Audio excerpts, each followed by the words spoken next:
The rain drummed against the windows of the old library as Marcus sat hunched over ancient texts, his fingers tracing the worn pages of Machiavelli's The Prince. At 28, he had already experienced enough betrayal to fill several lifetimes.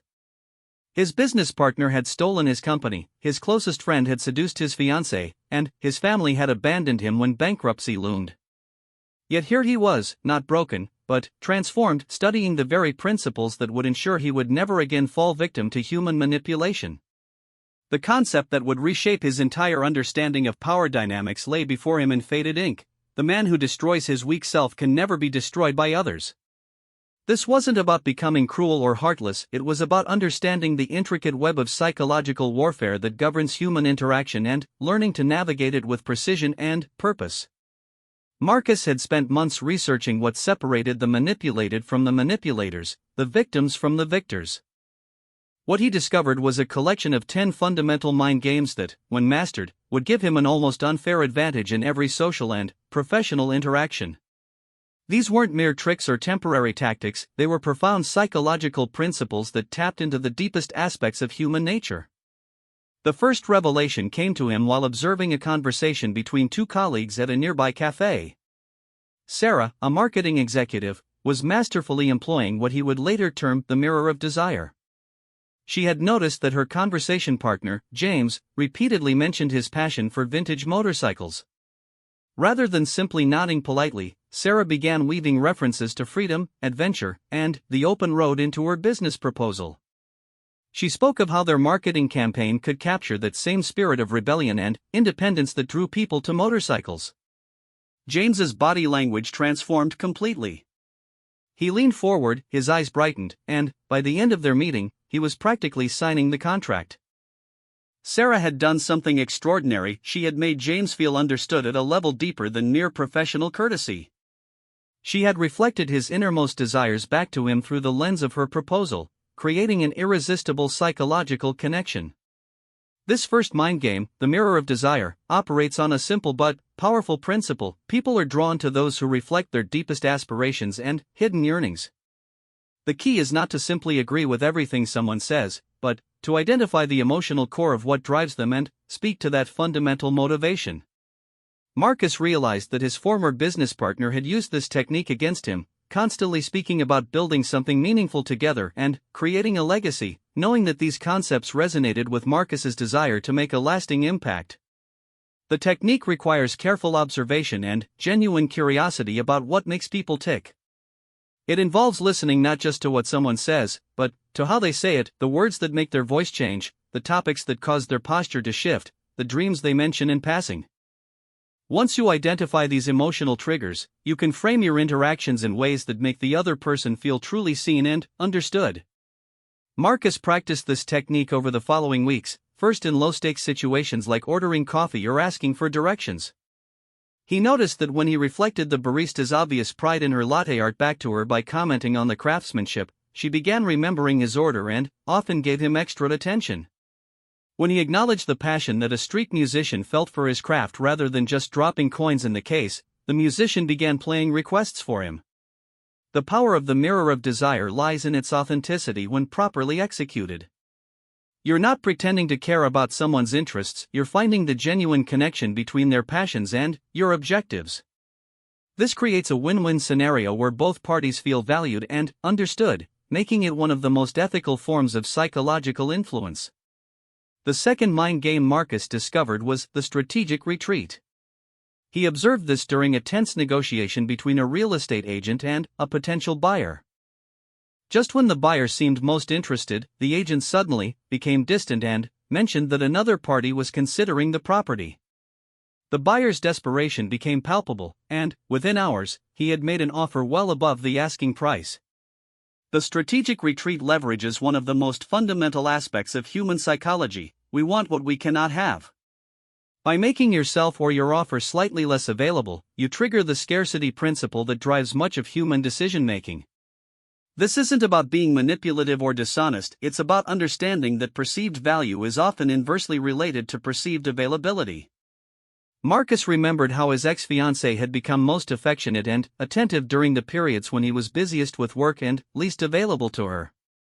Conversely, when he was completely focused on her and available at all times, she seemed to take him for granted. The strategic retreat would have helped him maintain the proper balance of availability and independence that keeps relationships dynamic and engaging. The technique involves carefully modulating your availability and enthusiasm to maintain an optimal level of interest. This might mean occasionally declining invitations, taking time to respond to messages, or having your own priorities and commitments that don't always center around others. The key is that this behavior must be genuine. You should actually have other interests and commitments that matter to you. When Marcus began implementing strategic retreat in his job search, he noticed a dramatic change in how potential employers viewed him. Instead of appearing desperate for any opportunity, he presented himself as someone with options and standards. He would mention other opportunities he was considering, truthfully, and ask thoughtful questions about whether the role would be the right fit for his career goals. This shift in approach led to multiple job offers and the ability to negotiate significantly better terms. The third mind game revealed itself through Marcus's observation of a master networker at a professional event. David, a management consultant, had an uncanny ability to make everyone he spoke with feel like the most important person in the room.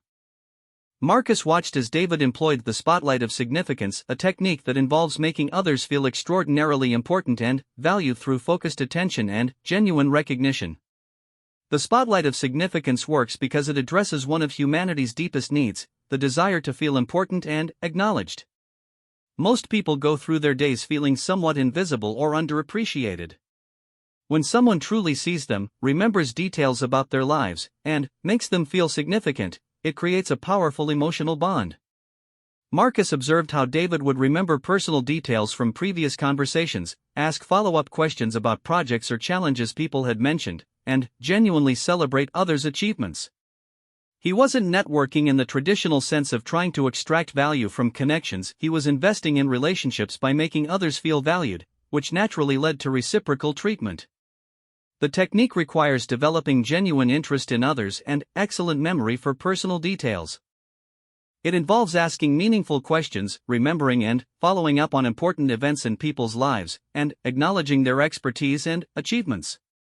The key is authenticity. People can sense when recognition is genuine versus when it's merely tactical. Marcus began practicing the spotlight of significance by keeping detailed notes about the people in his life. He remembered birthdays, asked about job interviews and medical appointments, and celebrated others' successes with genuine enthusiasm. The transformation in his relationships was remarkable. Colleagues began seeking his input on projects, former acquaintances reached out with opportunities, and he found himself at the center of an expanding network of people who genuinely appreciated his attention and care.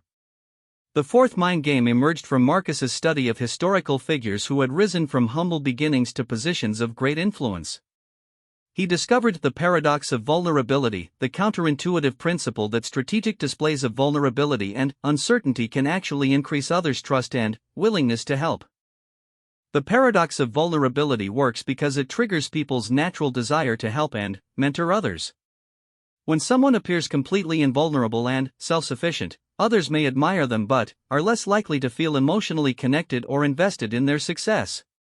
Strategic vulnerability creates opportunities for others to contribute and feel needed, which strengthens relationships and builds loyalty.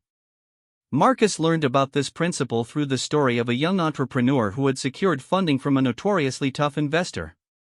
Rather than presenting her business as foolproof, she had openly discussed the challenges she was facing and explicitly asked for the investor's advice and mentorship. This approach made the investor feel valued for his expertise and created a partnership dynamic rather than a simple transaction.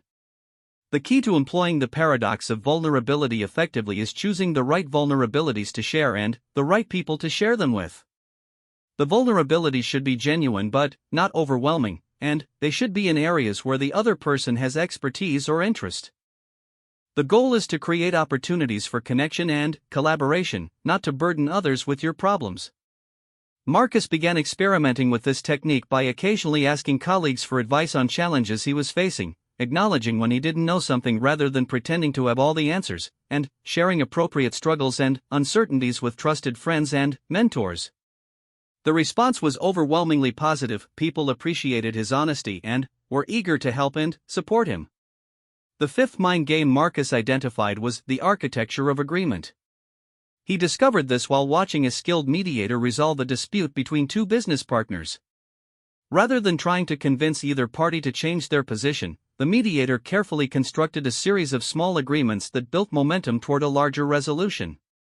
The architecture of agreement is based on the psychological principle of consistency. Once people agree to small requests or commitments, they are much more likely to agree to larger ones that are consistent with their previous agreements.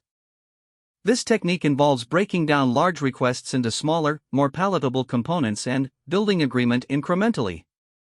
Marcus observed the mediator starting with things both parties could easily agree on. They both wanted the business to succeed, they both respected each other's contributions, they both wanted to find a fair solution. From this foundation of agreement, the mediator gradually introduced more specific proposals, each building logically on the previous agreements. By the time they reached the major sticking points, both parties were psychologically invested in continuing the pattern of agreement they had established. This technique is particularly powerful because it works with people's natural desire to be consistent with their previous statements and commitments. Once someone has agreed to a principle or goal, they feel psychological pressure to act in ways that support that agreement. The key is to make each step feel logical and reasonable given what has already been established. Marcus began using the architecture of agreement in various situations, from negotiating project timelines with his new employer to resolving conflicts with difficult relatives. He would start conversations by identifying common ground and shared goals, then gradually introduce the specific changes or agreements he was seeking. The success rate was dramatically higher than his previous approach of making direct requests without building this foundation of agreement. Part 2, The Psychology of Influence. As autumn painted the city in shades of gold and crimson, Marcus had begun to see the social world through entirely different eyes. The 5 mind games he had mastered were already transforming his professional and personal relationships, but he sensed there were deeper levels of psychological influence yet to be understood. His research led him to the remaining 5 techniques that would complete his understanding of human manipulation and counter-manipulation. The 6th mind game revealed itself through Marcus's observation of a charismatic professor whose lectures consistently drew standing ovations. Professor Elena Rodriguez had mastered what Marcus termed the emotional contagion current. She understood that emotions are highly contagious and that by carefully managing her own emotional state and expressions, she could influence the emotional experience of everyone around her. The emotional contagion current operates through mirror neurons and unconscious mimicry. People naturally sync their emotional states with those of the people around them, especially those they perceive as confident or authoritative. Professor Rodriguez would enter her classroom with a carefully calibrated energy level that matched what she wanted from her students. When she wanted them to be contemplative, she spoke slowly and thoughtfully. When she wanted them energized, her voice became more animated and her gestures more expansive. Marcus realized that his former business partner had weaponized this principle against him during their final negotiations. By maintaining an artificially calm and confident demeanor while discussing the buyout terms, his partner had unconsciously encouraged Marcus to match that emotional state, making him less likely to object or negotiate aggressively. The partner's apparent certainty had created a psychological environment where disagreement felt inappropriate or unnecessary. The technique requires developing keen awareness of your own emotional state and learning to modulate it consciously. This doesn't mean being fake or inauthentic, rather, it means choosing which aspects of your authentic emotional experience to emphasize or de-emphasize depending on your objectives and the needs of the situation. Marcus practiced emotional contagion current by paying close attention to the energy he brought into different situations. When entering a tense meeting, he would consciously cultivate calm confidence before walking through the door. When trying to energize a dispirited team, he would tap into his own genuine enthusiasm for the project. The results were remarkable. People began describing him as having a presence and sought his input on projects where team morale was important. The 7th mind game emerged from Marcus's study of master salespeople and political leaders. He identified the illusion of choice, a technique that provides people with the feeling of autonomy while steering them toward predetermined outcomes. This isn't about removing choice entirely, but rather about structuring options in ways that make the desired choice appear most attractive. The illusion of choice works because autonomy is a fundamental human need. People resist being told what to do, but they readily accept outcomes they feel they have chosen freely. Skilled practitioners of this technique present multiple options, all of which are acceptable to them, while making one option clearly superior through careful framing and presentation. Marcus observed this technique in action during a city council meeting where a mayor was trying to secure support for a controversial infrastructure project.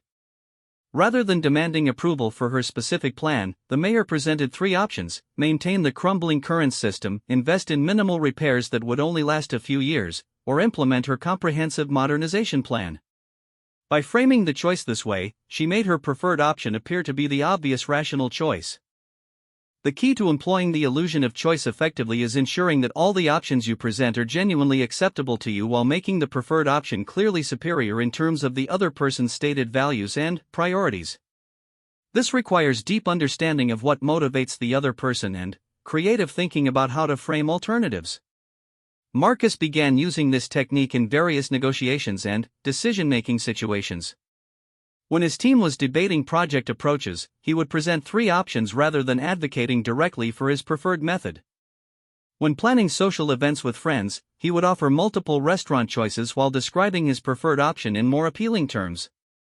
The technique consistently led to outcomes he desired while making others feel they had made free choices. The eighth mind game was perhaps the most sophisticated: the temporal displacement strategy.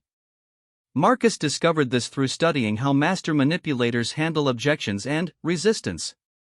Instead of confronting opposition directly, they shift the timeframe of discussion to reduce psychological pressure and make agreement easier. Temporal displacement strategy leverages the fact that people are much more comfortable making commitments about future actions than immediate ones. By moving discussions away from right now to someday or when the time is right, skilled operators can secure agreement in principle while reducing the immediate threat that triggers resistance.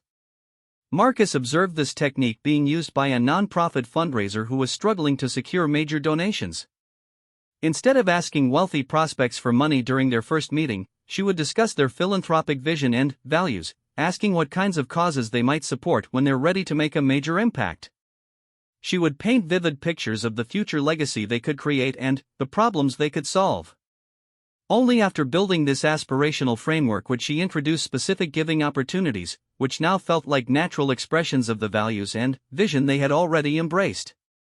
The technique works because it separates the emotional decision, agreeing that something is worthwhile, from the practical decision, committing resources right now. People can agree with principles and goals much more easily than they can commit to immediate action, and, once they've agreed in principle, psychological consistency drives them toward eventual action. Marcus applied temporal displacement strategy when trying to convince his risk-averse boss to approve an innovative project. Rather than requesting immediate approval, he spent time discussing the company's long-term strategic vision and the kinds of innovations that would be necessary to achieve that vision. Once his boss was enthusiastic about the general direction, introducing the specific project felt like a natural next step rather than a risky departure from current practice. The ninth mind game revealed the power of the authority vacuum.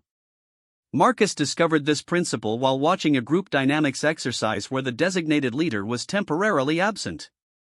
Rather than chaos ensuing, one participant naturally stepped into the leadership void, not through force or demands, but by simply beginning to provide the guidance and decision-making that the group needed. The authority vacuum principle recognizes that in any situation where leadership is needed but absent, people are psychologically primed to follow whoever steps forward to provide clear direction. The key is not to demand authority but to simply begin exercising it naturally and helpfully. When people see that your guidance improves their situation, they readily grant you the authority you're already demonstrating. Marcus witnessed this technique being employed by a junior consultant who found herself in a meeting where senior executives were deadlocked on a crucial decision. Rather than waiting to be invited to speak, she simply began asking clarifying questions and suggesting frameworks for thinking about the problem. Within minutes, all the executives were looking to her for guidance, despite her junior position. She had filled an authority vacuum that desperately needed to be filled.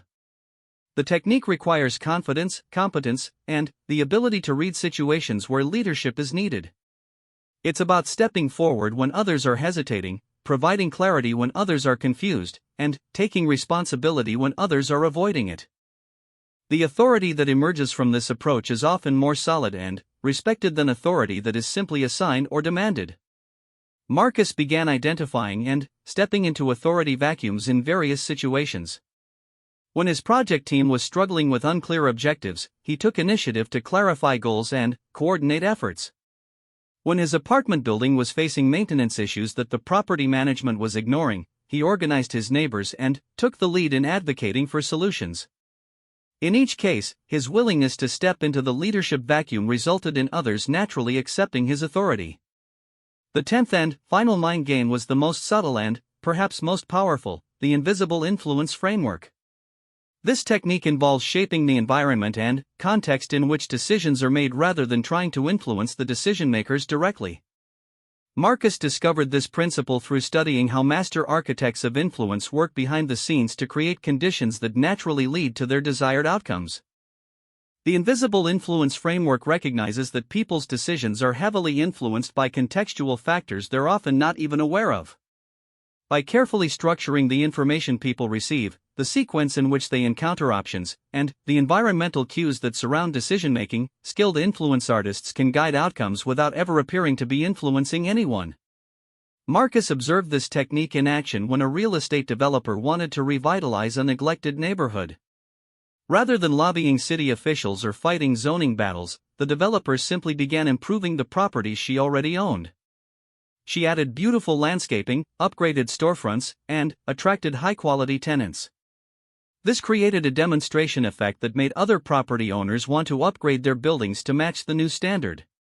Within 2 years, the entire neighborhood had transformed, not because of any direct influence campaign, but because the developer had created an environment where improvement felt natural and necessary. The technique requires systems thinking and the patience to work indirectly toward goals. Instead of trying to convince people to change their minds, you change the context in which they make decisions.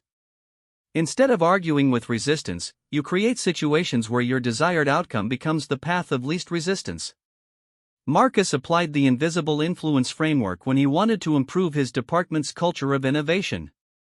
Rather than giving speeches about creativity or mandating brainstorming sessions, he simply began recognizing and celebrating innovative thinking whenever it occurred naturally. He shared interesting articles about innovation, invited creative speakers to visit the office, and made space for experimental projects in his own work. Gradually, the entire department began to see innovation as valued and normal, leading to a natural increase in creative thinking and risk-taking. Part 3, the integration of power. Winter had settled over the city like a thoughtful pause, and Marcus found himself in a position that would have seemed impossible a year earlier. The 10 mind games he had mastered were no longer separate techniques to be consciously deployed, they had become integrated aspects of how he naturally interacted with the world. The true power, he realized, lay not in any individual technique, but in understanding the deeper principles that govern human psychology and using that understanding to create genuine value for everyone involved. The transformation had been remarkable. His new position as Director of Strategic Partnerships at a growing technology company had come not through aggressive networking or manipulation, but through the authentic relationships he had built using these psychological principles. His colleagues genuinely respected and trusted him. His romantic relationship with Sarah, the marketing executive he had observed months earlier, was thriving based on mutual understanding and appreciation. Most importantly, he had developed an unshakable sense of personal power that came not from dominating others, but from understanding himself and the social dynamics around him. The concept that had begun his journey, the man who destroys his weak self can never be destroyed by others, now revealed its full meaning. The weak self that needed to be destroyed was not weakness itself, but rather the naive, unconscious version of himself that had been vulnerable to manipulation because he didn't understand the game being played around him. By developing conscious competence in the psychology of human interaction, he had become immune to the subtle influences that had once controlled him. Marcus reflected on how each of the 10 mind games had contributed to this transformation. The mirror of desire had taught him to genuinely understand and connect with others' deepest motivations, creating relationships based on authentic mutual value rather than superficial charm. The strategic retreat had helped him maintain his independence and desirability without being manipulative or dishonest about his priorities and boundaries.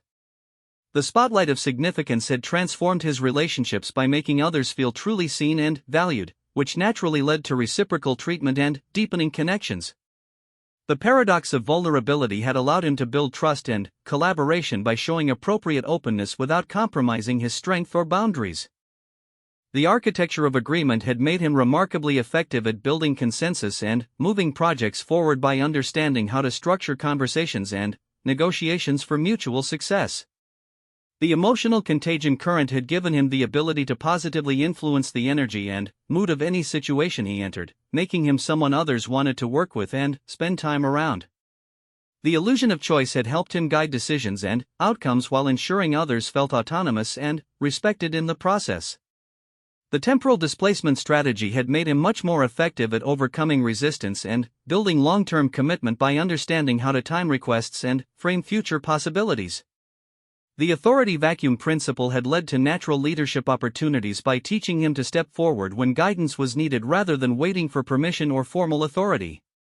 Finally, the invisible influence framework had shown him how to create environments and contexts that naturally supported positive outcomes rather than relying on direct persuasion or manipulation. But, perhaps the most important realization was that true power in human relationships comes not from using these techniques to exploit others, but from understanding them well enough to recognize when they're being used against you and to deploy them in service of genuine mutual benefit. Marcus had learned to see through the manipulative tactics that had once victimized him, not to become immune to all influence, but to choose consciously which influences to accept and which to reject.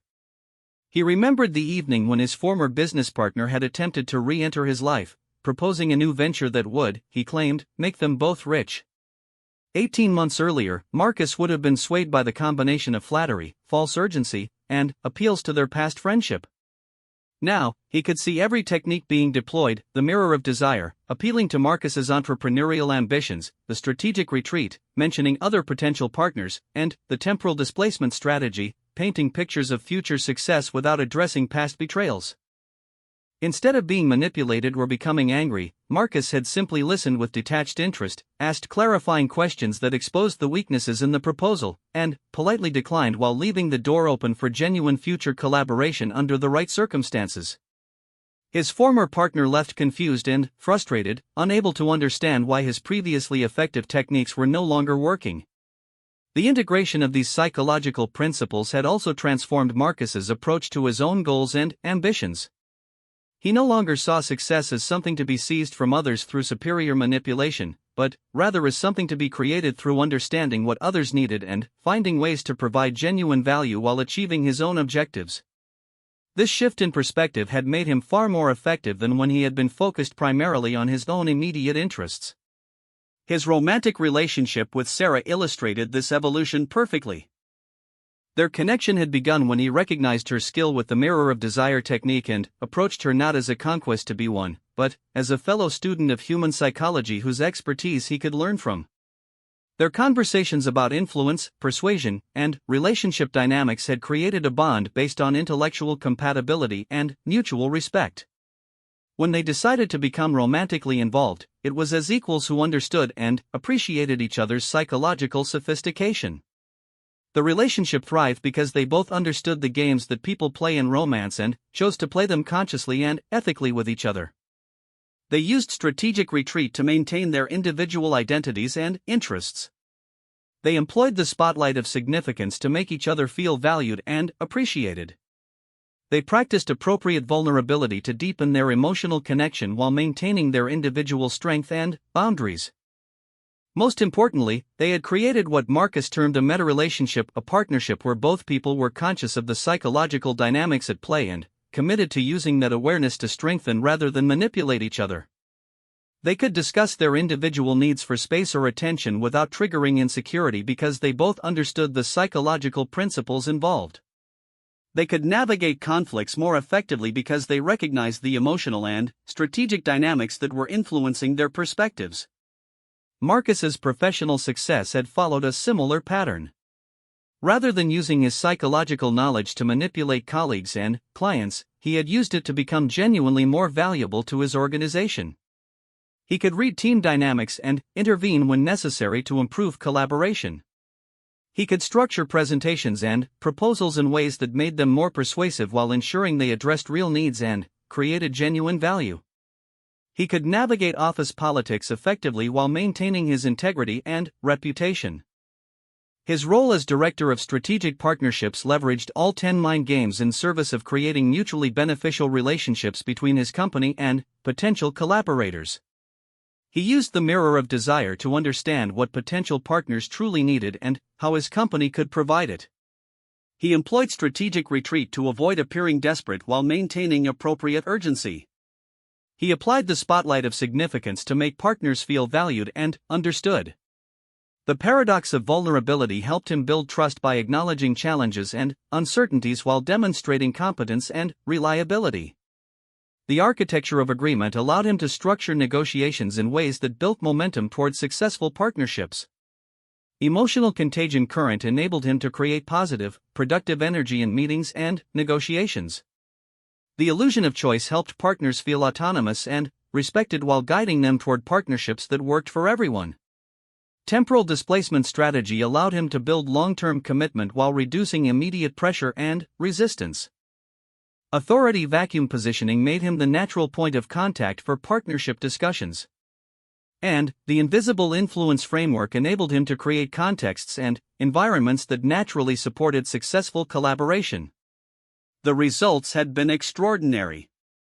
His partnership success rate was nearly 90%, far above industry averages. More importantly, the partnerships he facilitated tended to be long-lasting and profitable for all parties involved. His approach had created a reputation that brought opportunities to him rather than forcing him to chase them.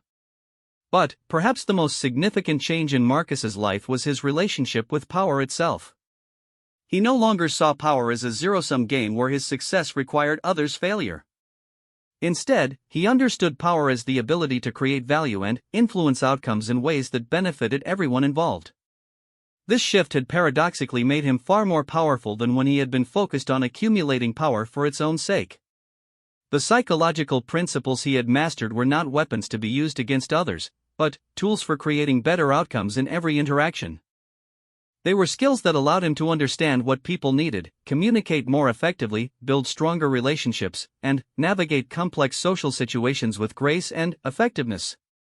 Most importantly, they were defenses against manipulation and exploitation that allowed him to maintain his autonomy and integrity while remaining open to positive influence and collaboration. As Marcus looked back on his transformation, he realized that the real victory was not in becoming a master manipulator, but in becoming someone who understood manipulation so well that he could choose to transcend it. The weak version of himself that had been destroyed was the version that was unconscious of the psychological forces operating in every human interaction. The strong version that had emerged was conscious, competent, and committed to using his understanding in service of creating genuine value for himself and others. The 10 mind games had become so integrated into his way of being that he rarely thought about them consciously anymore. They were simply part of how he naturally interacted with the world, with awareness, skill, and ethical purpose. He had learned to see through the manipulative tactics that others might use against him, not to become cynical or defensive, but to make conscious choices about which influences to accept and which to reject. The man who had sat in that library 18 months earlier, broken and betrayed, studying Machiavelli's ancient wisdom, had been reborn as someone who understood that true power comes not from exploiting others' weaknesses, but from developing your own strengths and using them in service of shared success. The weak self had indeed been destroyed, and in its place had emerged someone who could never again be easily manipulated or exploited, not because he was hard or cynical, but because he was aware, skilled, and committed to creating value rather than merely extracting it. This was the ultimate lesson of Machiavellian psychology. True mastery lies not in becoming the manipulator, but in understanding manipulation so thoroughly that you can choose to transcend it entirely, using your knowledge to create rather than destroy, to build rather than exploit, to strengthen rather than weaken the human connections that make life meaningful and success sustainable. As winter gave way to spring, Marcus continued his studies, not because he needed more techniques for gaining advantage over others, but because he had discovered that understanding human psychology was an endless journey of fascination and growth. Each new insight made him not just more effective in achieving his goals, but also more appreciative of the complex, beautiful, and sometimes fragile psychology that drives human behavior. He had become, in the truest sense, a master of the mind games that govern human interaction not through domination, but through understanding, not through exploitation, but through service, not through destruction, but through the conscious creation of genuine mutual value. The weak self had been destroyed, and in its place had emerged someone truly indestructible, a person who understood the game being played around him and chose to play it with skill, integrity, and purpose. In mastering these 10 mind games, one does not become a manipulator but, rather, a conscious participant in the psychology of human interaction.